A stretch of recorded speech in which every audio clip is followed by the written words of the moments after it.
నేను మారడానికి గల కారణాలండి. అండ్ మన భారతదేశానికి కొన్ని సాంప్రదాయాలు, కొన్ని కట్టుబాట్లు ఉన్నాయి.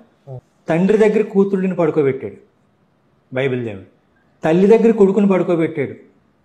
రూబేను దగ్గర తన పిన్నతల్లి బిల్హా దగ్గర పడుకోబెట్టాడు. వదిని గారి దగ్గర మద్ది గారిని పడుకోబెట్టాడు. తర్వాత కోడల దగ్గర మామగారిని పడుకోబెట్టాడు.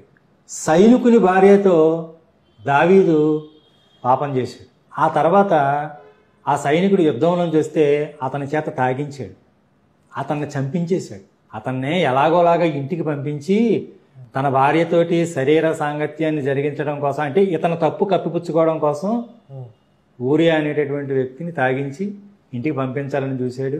అది జరగలేదు. యుద్ధానికి పంపించాడు యోవాబుతోటి.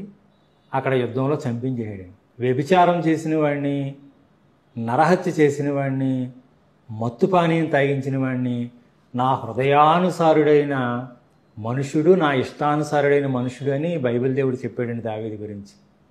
అది మీరు తప్పు అని చాలా చోట్ల ఖండించారు. నేను దావీదు కదా చాలాసార్లు చెప్పాను, నేను విన్నాను. బైబిల్ ఎంత దుర్మార్గమో చెప్పడానికి, బైబిల్ దేవుడి ఫేక్ అని చెప్పడానికి అది ఒక్కటి చాలు అసలు.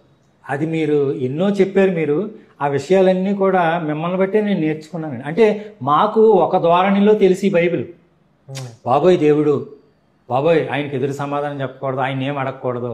ద్వితీయోపదేశకాండంలో రహస్యములు దేవునికి చెందినవి అని ఉంటుందండి.